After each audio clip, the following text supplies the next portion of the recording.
Hi Anton, I've just listened to your video, a few of my views you've called it, and you start off with talking about not understanding atheists.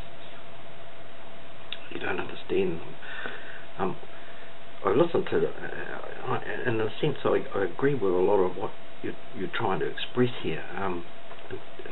In terms of understanding atheism, what I've come to realise in my dealings with people who call themselves atheists, quite proudly in some of them, is that they are very much this, I guess, an opposite of what you're referring to as a dogmatic, religious believer type person. And these two, I have noticed, quite like each other's company for the fact that, or the sake of argument, for the sake of bouncing off each other, I guess, as they I don't know, go for a kind of debating in a sense of trying one-upmanship to out-debate the other side. So it's basically, it is sides, and it's like a coin. A coin has two sides. We call them one's heads and one's tails, but it's the same coin. It's one thing. It's one thing that is divided into two, and the extremes of those two things are atheism and religious dogmatism. But when you say you don't understand, it's the same for me when I hear you saying, talking about death and no life after death, and that. I don't understand that for the same reasons that you express about atheism. It's like, how can someone say that as if it was an absolute, as if it was a certain thing that there is no life after death?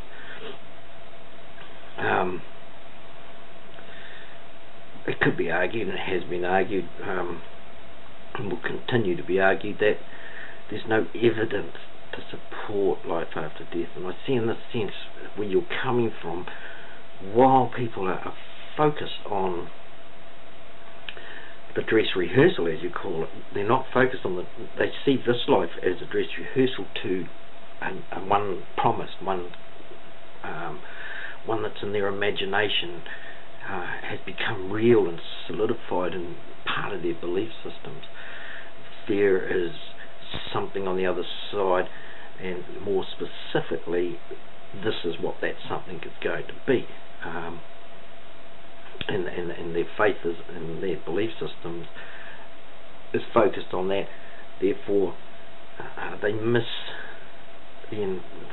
the substance of this reality here. This reality is the one we're dealing with. We're in. And occasionally there are other realities that spill into this reality, which have a profound effect on individuals and their belief systems. One of them, the most common ones, are out-of-body experiences. They are so real and so dynamic that there is no way any atheist or anybody else who doesn't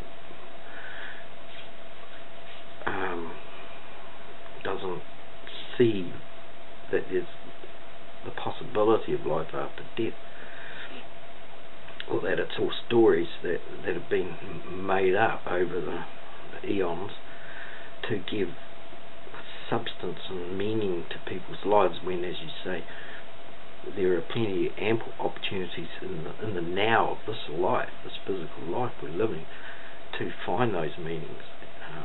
We don't have to project them into some other realm, but you're never going to convince someone who's had experiences such as these that there isn't something else to all of this. It's very rare that you're going to. You may, and there will be people obviously that have had those experiences, have sat down with skeptical or the logical minded, and been walked through as to an explanation as to what happened, what really happened, rather than what they experienced, what they experience as in the subjective. So they're talked out of that. There is that, but there are those people. But they're in general, you're not really going to convince anyone that their beliefs are not real and true, and that's where they get their meaning from. So how does it help all of us here in this world, that there are so many billions of people with that dogma, that belief system, that they treat this experience as a dress rehearsal, or it's a bit like people who believe in Jesus is going to return and fix it all up, stop the bullying and stop the corruption, and set up a kingdom on this planet and free the poor people who could not do anything about it. That myth that's built up and to become a belief system basically curtails any chance of those millions and millions who believe in it to contribute to this side of things, because this side is corrupt. They'll wait for Jesus to come back. In the meantime, because they have to partake of that corruption to get bread on the table, that's something they have to tolerate. They may not like it, but in some sense it's a convenient belief for them not to be doing anything for this world, for this reality, for this nowness, for this reality we share in this physical world on this planet, spinning around this galaxy. So when you express that, just get the notes here I took, is that the universe always was, and the universe came out of nothing. Faith is a kind of intelligence, in some kind of intelligence, some kind of agency. Well, yes, the aspect of faith is as we commonly understand that word, is to believe in something that doesn't require evidence, or there's no real way of getting the evidence apart from subjectively to support the belief. In regards to death and your obvious belief that death is it, that's the end, I have this to ask really, is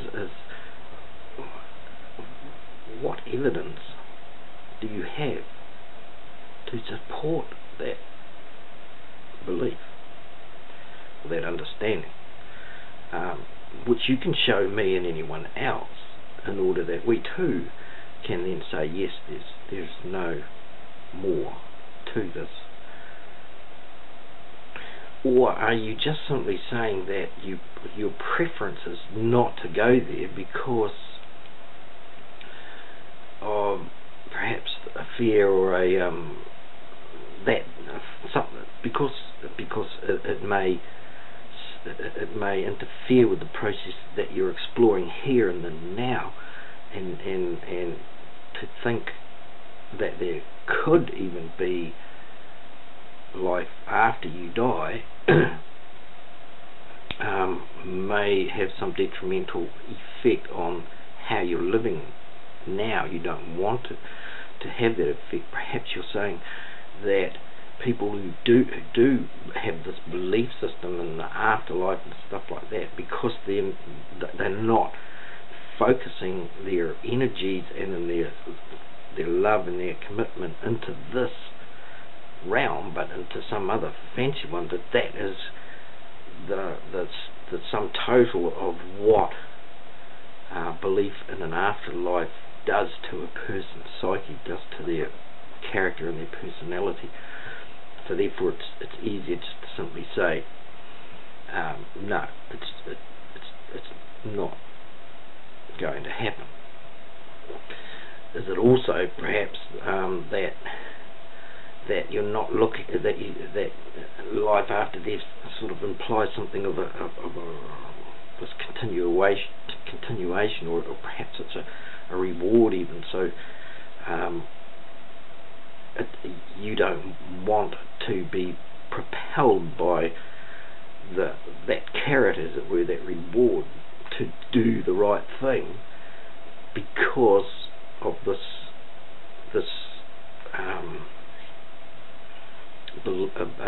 because of a belief in an afterlife, and the rewards that are given due to what you did in this life. You don't want your application of giving and being within this reality to be tainted by any form of motivation that is like the belief in after death. I'm not sure why people don't. I'm not saying that people need to believe. I'm saying that it's not either way. It's not a scientific fact that there is or isn't life after death. In terms of religious belief, most religious beliefs have the belief in life after death. In terms of skepticism or atheism, to me, atheism is as far as I understand it, is a non-belief in any gods, any great power. What did you call them? What was a good one too? Super fantastical expectations and super fantastical beings, really, or being, that we don't need that being. That being doesn't exist. It's not real. I'll tell you without hesitation that being, all those beings, gods and God and what have you, the beings that have evolved with human mythology and human evolution to become something of a reality in people's belief systems, and in some ways in their experiences, the out-of-body experiences, and there are other experiences that people subjectively report. There are no evidence, generally there's no evidence, any more than there's any evidence of when people are visitated by so-called extraterrestrials and what have you. But the thing about it is that there is this area called the subconscious, if you like. That's one name for it. There are many names for the same thing, in my opinion, from what I have learned. And I'll use the word subconscious because it's the closest science will come to in its acknowledgement that there is something happening to people. They delegate those happenings to something within the brain and something in that realm, that subconscious realm. And really the delegation is for the unexplained. I've done a series of videos on what I call the Ouija principle, which examines in a bit more detail, due to my own personal experiences with using the principle as a scientific tool, method, if you like. It's something that can be measured, given enough time and enough dedication and enough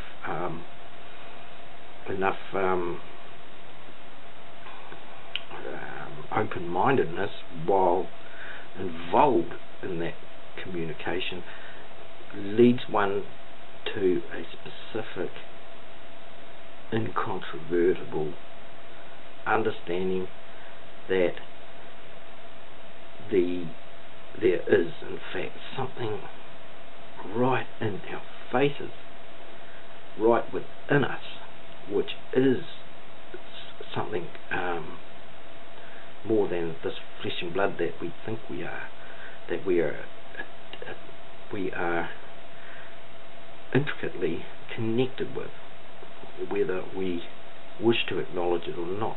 And what happens with religion and belief system in general is that this thing I'm talking about is dressed up as costume, put into costume, put on a throne, worship, and in many cases it's twisted. Its message, because it has a message, is twisted to suit the agenda of leadership and what have you. But at a personal level, a person like yourself, myself, our individual self, can connect with that thing and commune with that thing. And it comes to, in my own journey, it has revealed itself to be nothing more or less than a part of who I am that I have not been aware of. I have had out-of-body experiences.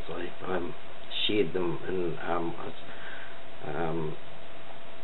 it's a series of videos called Strange Experiences. But I'll leave it at that. And I won't expect that we'll have any dialogue here, but at least I'm putting forth my contribution to what I've learned, and very basically, an acknowledgement that I've listened to what you've had to say, and this is what has